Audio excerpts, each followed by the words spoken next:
Oi, irmãos, boa tarde, graça e paz. Estamos aqui novamente no nosso condomínio. A gente tem um casarão e a gente tem um condomínio de apartamentos aqui com todas as janelinhas. Segundo alguns que sonham para o futuro, talvez o condomínio Vida Plena, que nós, quando estivermos velhinhos, alguns falam de morar todos juntos nesse condomínio Vida Plena, e a gente brincou que é da vida plena direto para o céu. Depois. Quando estivermos já com uma idade assim, nos encostando um no outro, né? Contando as mesmas histórias, eu acho que seria um condomínio, no mínimo, divertido. Seria uma possibilidade interessante a gente viver, brincadeiras à parte, a alegria de estar aqui com vocês de novo. É claro que com a expectativa breve de nós nos encontrarmos presencialmente, se Deus quiser, a semana que vem, já todos limpinhos, zerados e prontos aí para começar o ano de uma maneira forte, servindo no reino, trabalhando no reino, vivendo para o Senhor. Não que a gente não faça isso de segunda a sexta, mas aos sábados nós recarregamos as nossas baterias, aos sábados nós abraçamos os irmãos, aos sábados nós beijamos os irmãos, aos sábados nós escutamos a palavra, aos sábados nós nos alimentamos muito do que Deus nos dá através dos nossos cultos, né? E por isso é importante a gente não desprezar a coisa boa que é congregar, né? Por isso que o texto de Hebreus chama a atenção sobre isso, né? A gente valorizar essa ideia de termos comunhão, de presencialmente estarmos juntos, mas nesse momento a oportunidade que nós temos e com gratidão no coração é essa, porque talvez, como diz o Hamilton, se não tivéssemos a tecnologia, nós nem saberíamos direito como fazer para que a gente tivesse esse tempo agradável juntos. E eu estava pensando em compartilhar com vocês na nossa abertura de culto algo que estava me chamando a atenção, são os clichês. Mas o que isso tem a ver? Bom, nós temos uma mania na nossa língua portuguesa e na nossa cultura brasileira, principalmente na nossa cultura brasileira, de desprezarmos os clichês, de desprezarmos aqueles pensamentos que agora dentro da rede social o pessoal fala que é lacração, né? Ah, colocou um pensamento ali de lacração, uma frase de lacração. E eu estava pensando um pouco no inverso e queria dividir com você o valor dos clichês. O valor, às vezes, de algumas frases, né?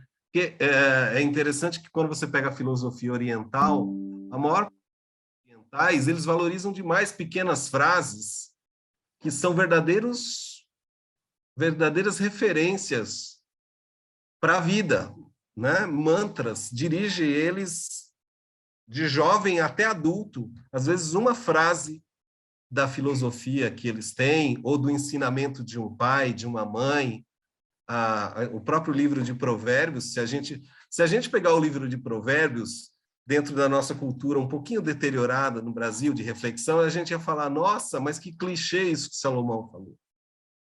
Porque a gente às vezes deprecia. E o meu convite nessa abertura de culto com você hoje é que a gente aprenda a valorizar coisas, mesmo que a gente pense que é clichê. Porque às vezes talvez uma maneira do diabo tirar a sua atenção e a sua referência daquilo é tentando falar, essa frase aí é uma frase lacração, é uma frase clichê. Isso aí é uma coisa que todo mundo sabe. Nessa brincadeira de todo mundo sabe, ninguém escuta e ninguém pratica.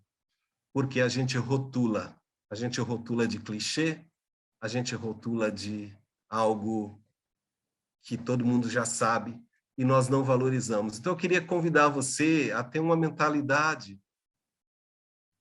mais oriental nesse sentido, de aprendermos a meditar, né? Tem frases que são tão importantes e às vezes a gente vê muitas delas em WhatsApp escritas, né? A gratidão muda o mundo. Gente, é verdade, a gratidão muda o mundo. Se não muda o mundo inteiro, muda o mundo ao seu redor. A gentileza chama gentileza. É verdade. Até mesmo a generosidade, ela precisa ser vista como ela vai ser feita e em que hora ela vai ser feita. Sejamos tardios no falar e prontos no ouvir. Isso para os nossos dias, essa frase clichê, sejamos tardios no falar e prontos no ouvir e tardios no falar, esse trecho bíblico, deveria ser algo para nos acompanhar, porque nós estamos vivendo a era da desatenção. Né? Imagina o quanto a gente meditar nisso pode nos alimentar. E eu queria ler um trecho da palavra, você pensando e pronto no ouvir, que eu acredito que não era só algo para o povo de Israel, mas que é algo para nós. Em Jeremias 29, 11 a 13, diz assim a palavra do Senhor: porque sou eu que conheço os planos que tenho para vocês, diz o Senhor, planos de fazê-los avançar e não de lhes causar dano, plano de lhes dar esperança e um futuro. E então vocês vão clamar a mim, virão orar a mim, e eu os ouvirei. Vocês vão me procurar e vocês vão me encontrar quando vocês me procurarem de todo o vosso coração. Eu penso num trecho como esse, e alguns talvez não concordem muito com uma expressão que eu digo, que tem alguns trechos que são absolutos na Bíblia, e para mim esse texto de Jeremias é absoluto, é o que Deus pensa a respeito de nós.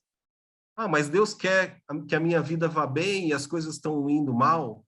Sim, mas isso não muda o que Deus quer a respeito da sua vida e o que ele pensa a respeito da sua vida. Não é porque as circunstâncias estão difíceis, porque o momento não é o mais apropriado, que Deus mudou o pensamento dele a respeito de mim e de você. E aí eu queria fechar com um clichê que essa semana me ocorreu, que todos nós que somos cristãos deveríamos olhar para a vida, em regra, como um copo meio cheio. Em regra, o cristão deveria olhar para a vida como um copo meio cheio. E somente em exceção como um copo meio vazio. Porque se nós amamos, conhecemos e servimos o Senhor, que tem planos para a nossa vida, de paz, de não nos causar dano, de esperança, de futuro, de escuta, por que é que nós vamos ter um olhar frequente para a vida de copo meio vazio? De pessimismo. O pessimismo até pode, em alguns momentos, nos atacar. Mas, em regra, nós, cristãos, devemos olhar para a vida como um copo meio cheio, por causa de Jesus Cristo, Jesus de Nazaré, o Senhor das nossas vidas. E, diante disso, nós vamos ter a oportunidade de louvá-lo. Louvar ao Deus que tem pensamentos de vida e de esperança para nós. Mas nós estamos enfrentando lutas, dificuldades, é verdade, irmãos. Às vezes as dificuldades são terríveis e às vezes elas nos atropelam e aí nós vamos olhar para a vida como um copo meio vazio mesmo. E tem momentos que a gente olha como um copo meio vazio mesmo e não tem jeito. Mas eu quero dizer para você que, apesar disso, e eu já tive muitos momentos, fases, diria anos, que eu olhei para a vida como um copo meio vazio, porque o que estava acontecendo era maior do que eu, era maior do que eu. Mas todas as vezes o Senhor Jesus, através do seu Espírito, me lembrava: eu estou aqui, eu estou aqui. E eu continuo a ter pensamentos de paz para você. Eu continuo a ter pensamentos de esperança. No final, e não importa qual, no final, eu sempre estarei aqui, sempre estarei convosco. Então, que esse pequeno clichê possa, de alguma maneira, encher o meu e o seu coração, de que Deus é realmente Deus Emanuel, Deus conosco, e que nós podemos lutar para olhar para a vida de uma maneira que a gente encontre esperança. Vamos orar.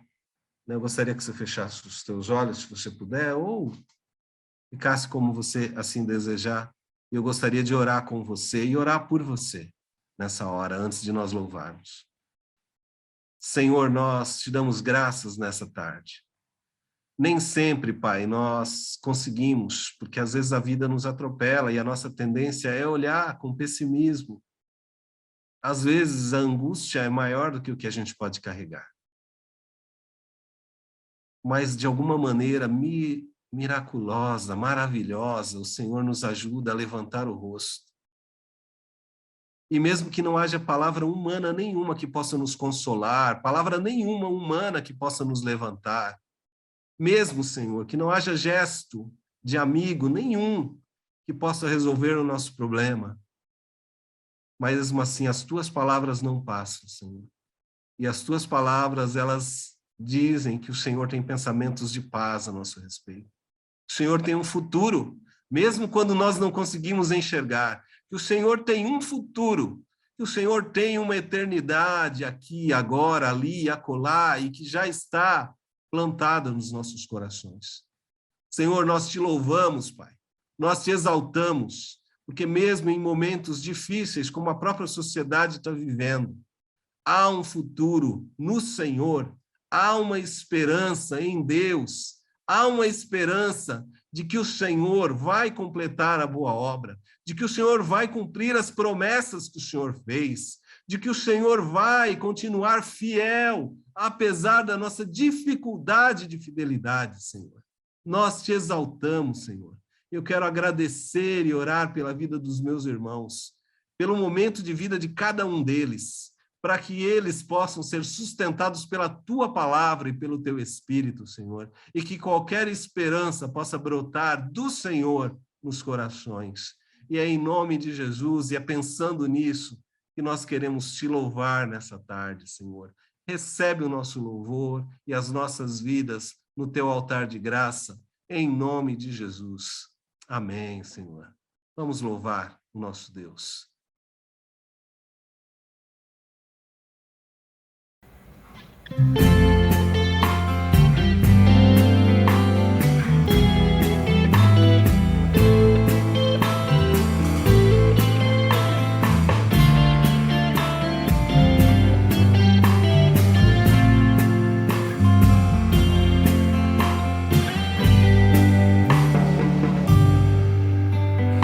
Antes eu te conhecia de ouvir falar, mas agora de contigo andar, eu sei o Deus que tenho, meu Rei, Senhor e Pai. Te quero em minha vida mais e mais. Antes eu te conhecia de ouvir falar, mas agora de contigo andar. Tu és meu bem supremo, meu Rei, Senhor e Pai. Me alegro em tua vontade mais e mais. Sondas e conheces meu coração, Senhor. Sabe, sou limitado, mas conto com teu amor. Sendo, pois, teu filho, venho te dar louvor. Que bom é tua vida em minha vida, que glória é tua vida em minha vida. Me alegro com tua vida em minha vida.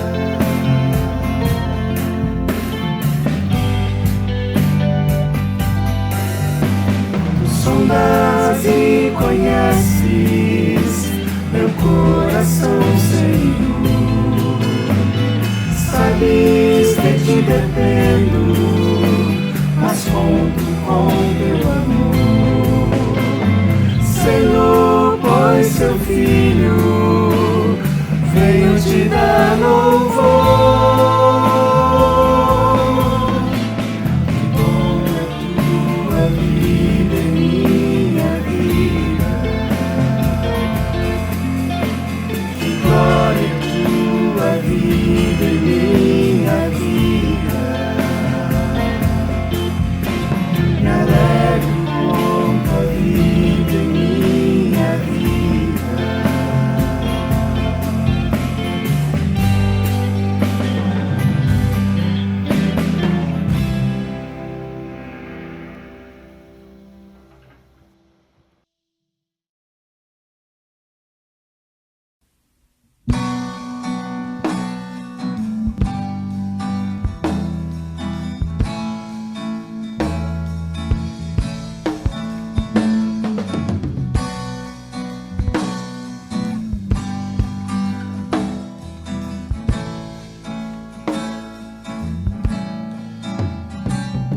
Singelo e discreto, quem pode prever sua força explosiva?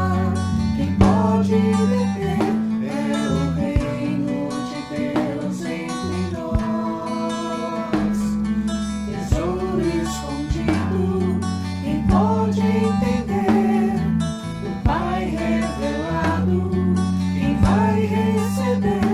É o reino de Deus entre nós. É a perfeita vontade do Pai. É amor, é justiça, alegria e vida. É o Espírito Santo em ação. É o pão repartido, é perdão concedido. É a vida de Cristo entre nós. É o reino de Deus que chegou até nós. É o agir com bondade, é dizer a verdade. É Jesus, a palavra é a luz. É orar confiante, é viver triunfante, porque a morte vencida está, porque Cristo, Cordeiro de Deus, já venceu.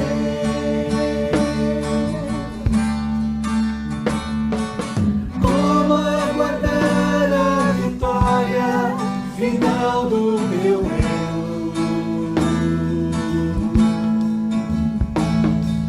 Ver todo o pranto cessar e o bem triunfar.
Um dos momentos mais preciosos desses últimos tempos tem sido os nossos momentos de oração.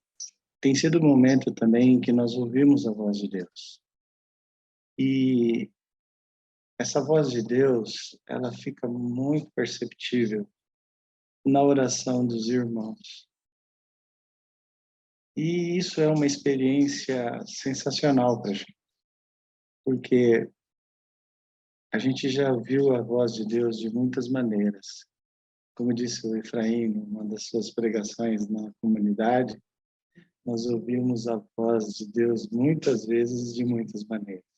Mas nos últimos tempos, nos últimos períodos, Deus tem falado conosco através da oração dos nossos irmãos, da intercessão, daquilo que Deus nos traz como revelação no momento da oração. E isso tem sido em momentos de intercessão. Amém. Também quero te convocar a ofertar. Nossa comunidade tem seus objetivos, tem as suas obrigações, seus deveres, e a gente precisa do recurso financeiro para a gente se manter, ou nos mantermos com os nossos compromissos em dia. Então, queria que você não esquecesse de ofertar. E lembrar você também que a nossa comunidade também tem como objetivo ajudar pessoas, auxiliar pessoas que estão em dificuldades. E a gente precisa do recurso, precisa da sua generosidade, da sua oferta, para que a gente permaneça ajudando e abençoando aqueles que necessitam. Então, oferte a Deus. Eu queria mais uma vez também orar com vocês nessa direção e pedir que Deus nos abençoe. Deus, nosso Pai, nós te agradecemos por estarmos juntos, ó Deus, como uma comunidade, mesmo que virtualmente, Pai. Nós te bendizemos porque temos recebido das tuas mãos muito mais do que nós precisamos. O Senhor tem realizado os desejos do nosso coração, o Senhor tem nos abençoado, o Senhor nos tem dado saúde, o Senhor nos tem dado paz, o Senhor nos tem dado recursos, ó Deus. Vivemos, ó Deus, como ricos, ó Deus. E te agradecemos porque isso é bênção e vem das tuas mãos. Que o nosso coração também seja generoso, seja empático, simpático àqueles que necessitam. Senhor, seja, Senhor Deus, consciente do papel que também assumimos, ó Deus, diante do Senhor, em ajudar e abençoar aqueles que necessitam. Eis o nosso chamado, ó Deus. Nós queremos responder a Ele com alegria, com gratidão, dizendo muito, Senhor, muito obrigado por aquilo que o Senhor nos tem dado. E eis aqui, Senhor Deus, as nossas ofertas, os nossos dízimos. Abençoa, multiplica, para que aquelas pessoas que precisam ser alcançadas sejam alcançadas. Para que o teu evangelho seja acessível a todos os que estiverem próximos a nós. Que a tua bênção esteja sobre todos os nossos queridos irmãos da comunidade. Que os trabalhos sejam abençoados, que as rendas sejam abençoadas e multiplicadas, porque somos generosos, ó Deus, e queremos contribuir com a causa que não é nossa, é sua. Senhor. Nós oramos assim, agradecidos, no precioso nome de Jesus, o nosso Senhor. Amém. E amém.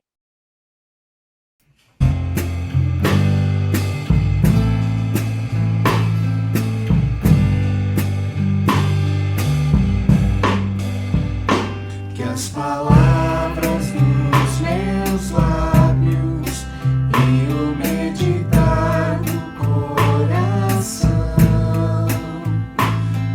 agradem a ti, agradem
Paz a todos.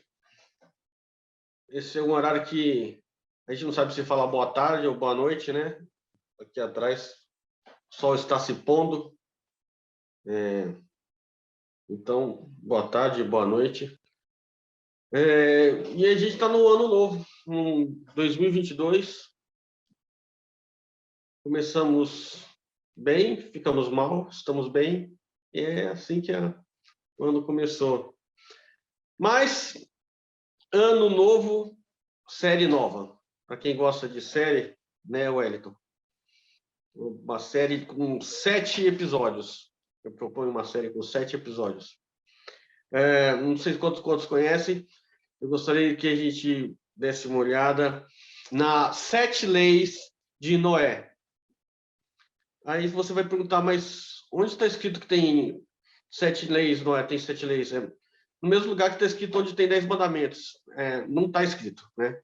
A tradição numerou 10 mandamentos, mas a Bíblia não fala se esses são os 10 mandamentos, e também não está escrito em texto nenhum que esses são as 7 leis de Noé. Não tem.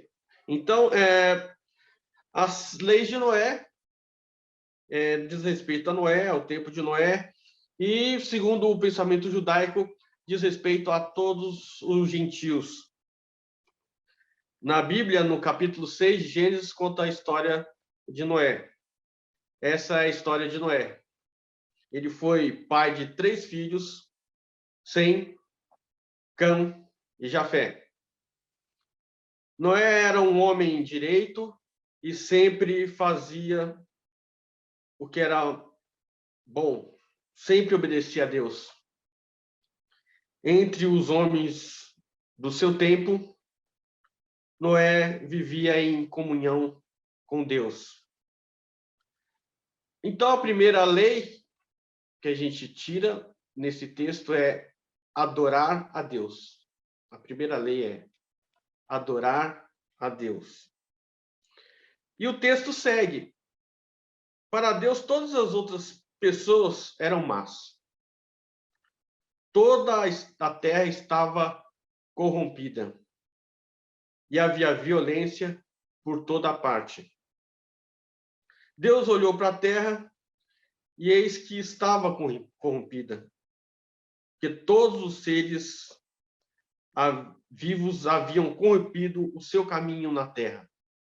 Então, estava tudo perdido, menos Noé e todos os animais que foram salvos. Então,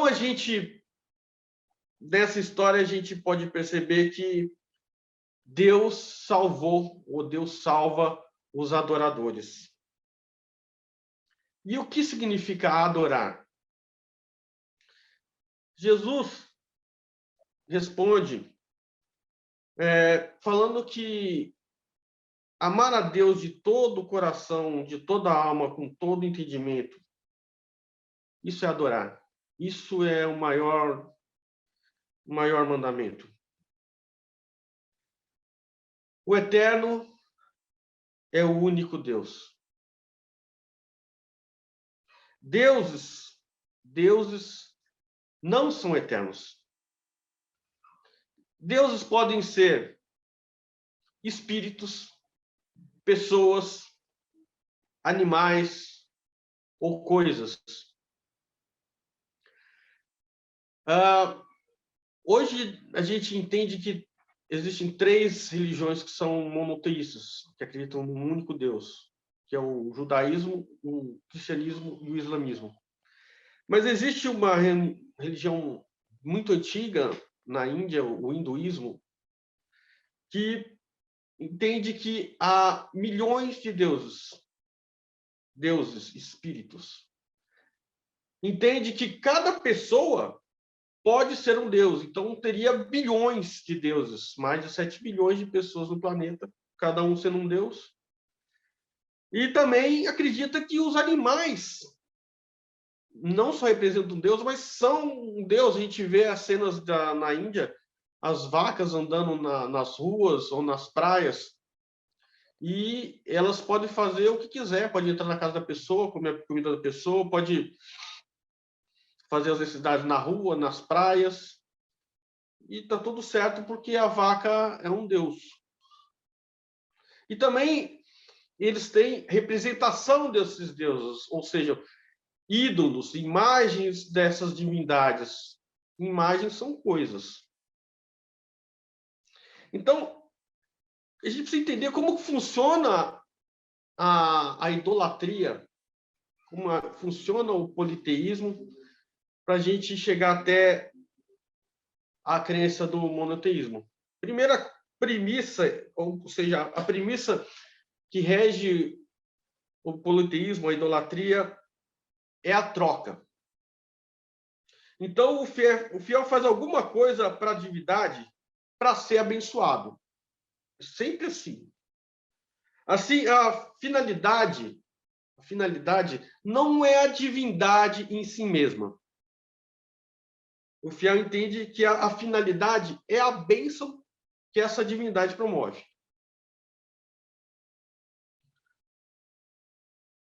E eu entendo que a pior idolatria, a pior de todas as idolatrias, é transformar o Deus eterno em um ídolo, buscando adorar a Deus como um meio para conseguir uma bênção. Isso se chama idolatria. Isso pode acontecer com a gente? Pode. Isso acontece com os filhos de Deus? Acontece. E como que é esse processo? É como um recém-nascido. Um recém-nascido, o que ele quer, na verdade, não é a mãe. É o leite da mãe. É o peito da mãe.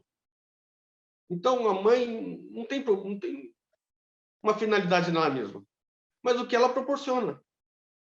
E depois que o leite da mãe seca, o menino quer o quê? Ele quer os presentes do pai. É nessa dinâmica. Então, de certa forma, quem nasce experimenta esses passos. E é nesse sentido que Paulo fala em 1 Coríntios 13, 11. Quando eu era menino, eu falava como um menino. Sentia como um menino. Pensava como um menino. Quando cheguei a ser homem, desisti das coisas próprias de menino. Então, a ideia é que, no começo, todo mundo é idólatra. Todo mundo pensa em si mesmo. Todo mundo procura Deus para receber. Mas, com o tempo, Paulo está falando, olha, eu vou crescendo, vou percebendo que minha mãe é mais que o leite. Meu pai é mais que presentes. E a pessoa, a natureza vai formando isso. Vai se desenvolvendo até essas coisas de menino, essas ideias que a mãe é o leite, o pai é o presente, é uma coisa de um passado muito distante. Aliás, o homem formado, ele se sente mais abençoado quando tem pai. Quantos de nós aqui não tem pai? E a gente vê que o que importa não eram os presentes que o pai dava. O que importa é a presença do pai. E essa é a consciência do adorador. É interessante que Deus chama do meio do ambiente politeísta, idólatra, para se relacionar com ele mesmo. A Bíblia fala que Terá era o pai de Abraão. Não fala muito sobre Terá, nem muito o relacionamento de Abraão com Terá. Mas tem uma história extra-bíblica que fala que Terá era um escultor, era um fazedor de ídolos. Ele fazia ídolos e vendia para os povos, que eram todos idólatras. E diz que Abraão um dia estava no ateliê lá do pai, cheio de ídolos, e ele pegou um grande martelo e começou a quebrar todos os ídolos. Diz que Abraão quebrou todos os ídolos e deixou um ídolo em pé e colocou na mão do ídolo um martelo. Era um ídolo forte, grande. Aí, quando o pai chegou, falou assim: Abraão, o que você fez aqui? Você quebrou todo o meu trabalho. Assim, não foi eu não, pai. Foi esse grandão aí que está com o martelo na mão. Você não está vendo que ele está com o martelo na mão? Abraão ironizou o ambiente dele, a idolatria. E Terá falou assim: mas o ídolo não pode fazer nada. A ídolo não pode fazer nada. A imagem não pode fazer nada. E acontece isso também com Paulo. Paulo, ele foi muito sagaz, porque ele aproveitou o ambiente de idolatria e foi mostrando não como que é, mas como tem que ser, né? Paulo, ele era um homem muito inteligente, era respeitado entre os judeus e entre os gregos. E uma vez ele estava em Atenas e eles tinham o costume de debater ideias filosóficas e religiosas lá, e Paulo foi indo bem. Então, Paulo chega até um lugar mais importante, que é o Areópago, e ele começa a falar com os gregos assim: senhores atenienses, percebo que em tudo vocês são bastante religiosos, porque andando pela cidade e observando os objetos de culto de vocês, encontrei também um altar no qual aparece a seguinte inscrição: ao Deus desconhecido. Pois esse que vocês adoram sem conhecer é precisamente aquele que eu lhes anuncio. Então, o que Paulo faz? Ele fala assim: tem muitos deuses, muitos ídolos, mas tem um lugar de um Deus que é desconhecido. Tem tantos que pode ter um que eu não conheça. E Paulo, naquele ambiente, ele fala assim: olha, vocês estão vendo aqui um monte de Deus, tem um espaço ali, sobre esse Deus que eu quero falar com vocês. Então, Paulo fala aos idólatras, aos politeístas, dessa forma. Só que ele continua. E do politeísmo, Paulo passa a falar sobre monolatria. Monolatria é admitir que existe vários deuses, mas só um deve ser adorado. E Paulo fala o seguinte: o Deus que fez o mundo e tudo que nele existe, sendo ele Senhor do céu e da terra, não habita em santuários feitos por mãos humanas, nem é servido por mãos humanas, como se precisasse de alguma coisa, pois ele mesmo é quem a todos dá vida, respiração e tudo mais. Então, Paulo agora já começa a apontar para o seu Deus, o Deus de Paulo, e fala assim: esse Deus é maior que todos os outros deuses. Esse Deus que eu estou anunciando é maior que os outros deuses. É nesse contexto também que estão os 10 mandamentos, quando fala: não terá outros deuses diante de mim. O texto está admitindo que existe Deus e deuses. E aí continua.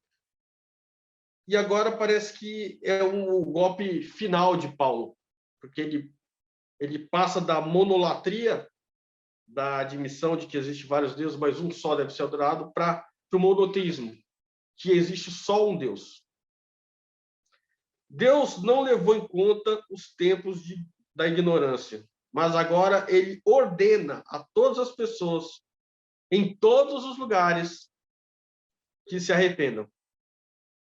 E Paulo fecha dessa forma: da idolatria, passando pela monolatria e terminando no monoteísmo. Só existe um Deus e só esse deve ser adorado. Os outros seres ou coisas são ídolos, não são Deus. Mas Jesus, ele continua falando sobre adoração a Deus, ou sobre qual que é o maior mandamento, continua ensinando. E fala que existe uma segunda etapa, um segundo mandamento, que é semelhante, quer dizer, equivale ao primeiro, que é o seguinte: ame o seu próximo como você ama a si mesmo. Ame o seu próximo como você ama a si mesmo. Isso faz parte da adoração. Como alguém pode adorar a Deus? O Deus invisível, se não ama a pessoa visível? Ou como alguém pode amar o mundo inteiro e não se amar?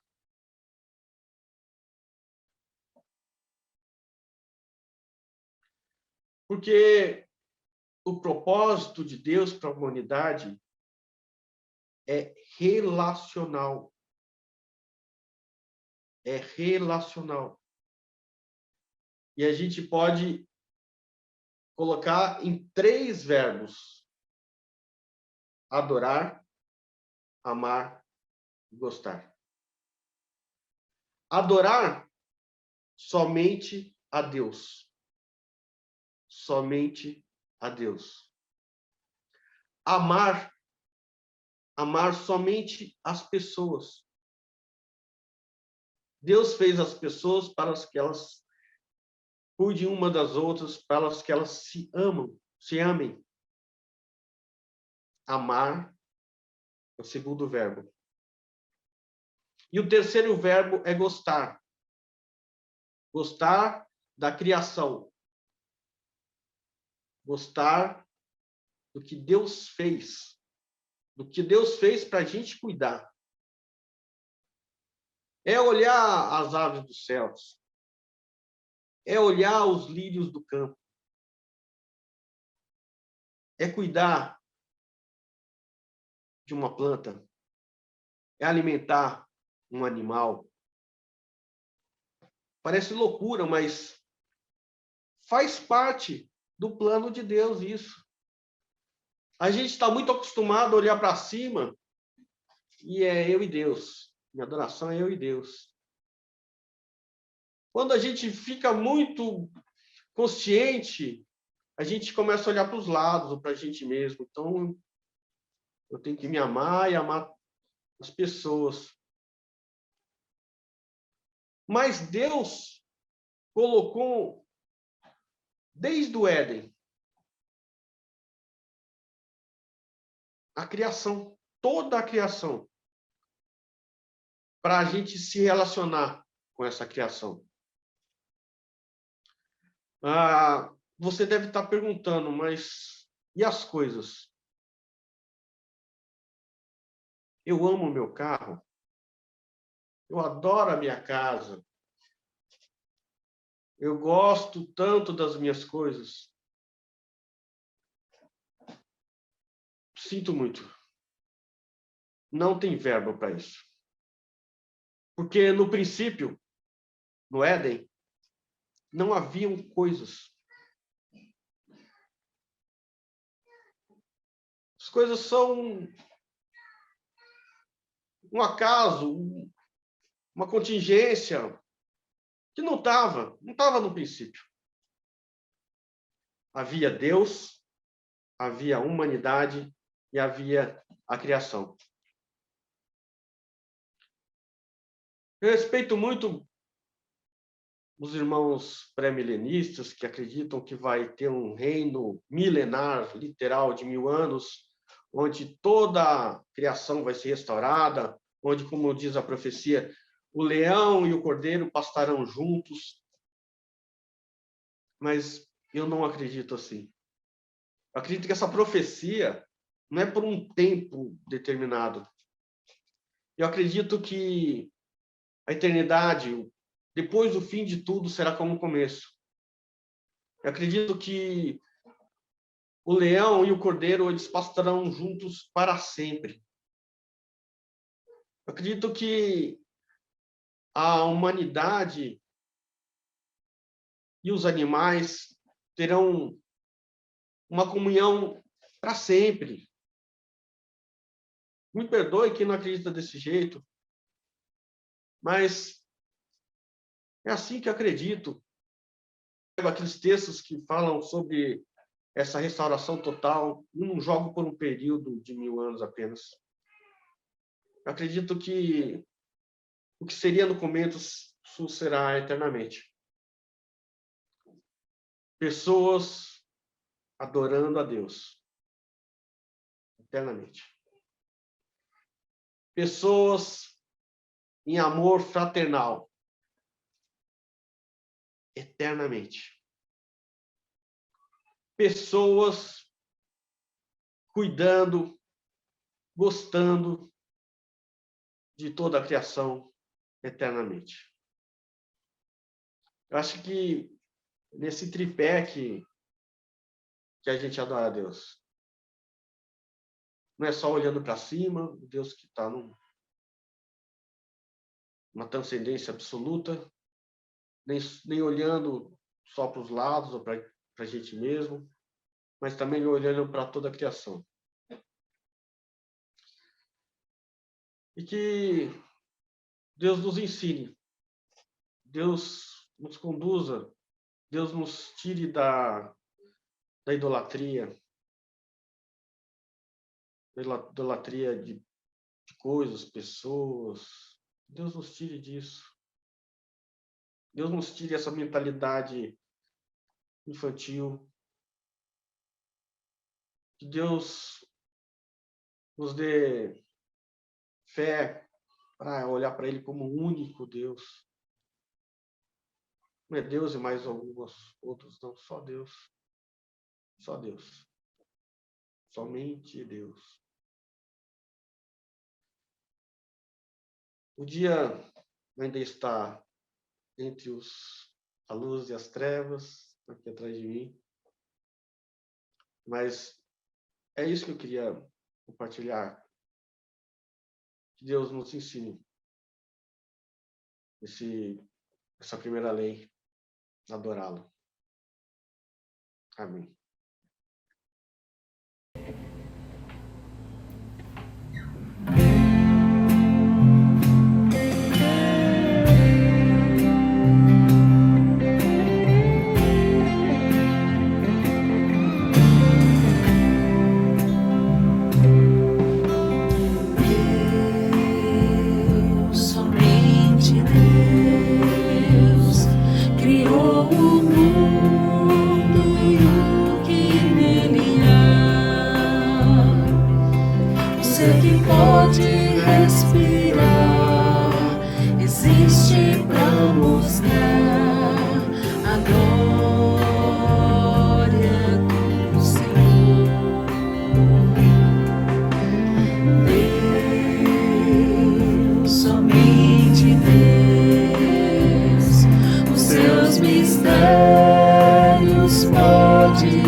Seus desígnios quem jamais um dia conhecer, pois Deus somente é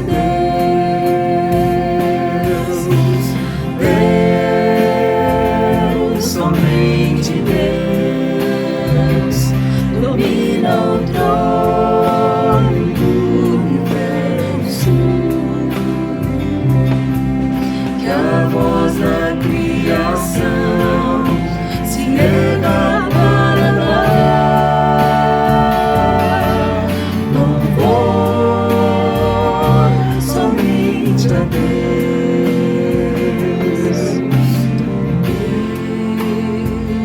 somente Deus, eternamente em nós há de inspirar alegria de adorar, desejo de exaltar a Deus, somente a Deus, Deus, somente Deus, domina o trono do universo. e a voz da criação se erga para dar louvor somente a Deus,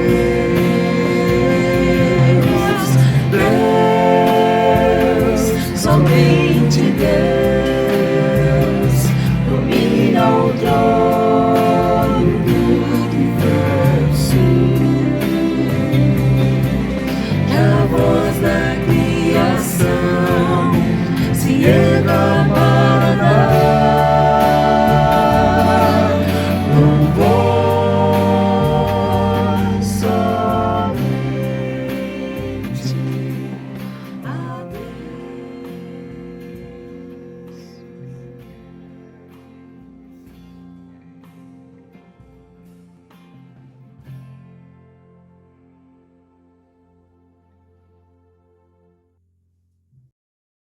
Adoramos a Ti, Senhor. Adoramos a Ti na beleza da Tua santidade. Adoramos a Ti porque o Senhor é o único que é digno de ser adorado. E pedimos que o Senhor possa encher o nosso coração com o amor que o Senhor ama a humanidade, Pai. Para que haja em nós o mesmo sentimento e o mesmo amor que houve em Cristo Jesus. Amor pelo nosso semelhante, Pai. Que de alguma maneira sejamos cuidadores dos nossos irmãos, seja no agir, seja no interceder, seja no se preocupar, Senhor. Pai, em nome de Jesus Cristo, que possamos gostar da criação, que possamos contemplá-la, contemplar o jardim que o Senhor criou, contemplar os animais, a natureza, cuidar dos animais, cuidar da natureza, amar e cuidar também dos nossos semelhantes, sermos cuidados uns pelos outros, Pai. E que tudo isso se reverta em adoração ao Senhor. Porque somente o Senhor é Deus que criou todas as coisas. Como é bela a Tua palavra, Jesus. Como é bom ouvir o Teu Espírito Santo falando conosco. Como é alimento, Senhor, que alimenta a nossa alma e o nosso coração. Aquilo que o Senhor partilha, o pão que o Senhor coloca sobre a mesa. Nós te damos graças, Senhor, que essa palavra possa nos alimentar junto com outras durante a semana, que nós possamos viver, Senhor, a adoração, viver em adoração, viver amando, Senhor, e desapegando de coisas e gostando da criação, Pai. Que o Teu milagre continue a acontecer nas nossas vidas, hoje, amanhã e para todo sempre. E que a obra que o Senhor começou em nós, que ela se complete até os dias de Cristo Jesus, como está escrito na Tua palavra. E que haja em nós um olhar para a vida, que haja em nós uma percepção de tudo que está ao redor, de forma que nós possamos ver o Senhor e amar o Senhor, Pai. Nós te damos graças pela oportunidade de ser igreja, viver como igreja e nos encontrarmos em momentos como esses, Pai. E por isso tudo nós te louvamos e pedimos, e te peço especialmente nessa hora, junto com os meus irmãos, com os pastores, com todos que estão aqui. Pedimos que a graça do nosso Senhor Jesus Cristo, a graça, a multiforme graça de Deus, o amor de Deus, o nosso Pai, que não está preocupado em nos dar presentes, mas está preocupado em nos ensinar a viver e a amar. A comunhão e a consolação do Espírito Santo, que nos consola, que nos conforta, que fala quando ninguém mais fala, que consegue falar aquilo que ninguém mais sabe falar. Que essa graça da Trindade nos acompanhe hoje e para todo sempre. E que a nossa semana seja debaixo dessa verdade. Em nome de Jesus. Amém, Senhor. Amém, Senhor. Amém, irmãos queridos.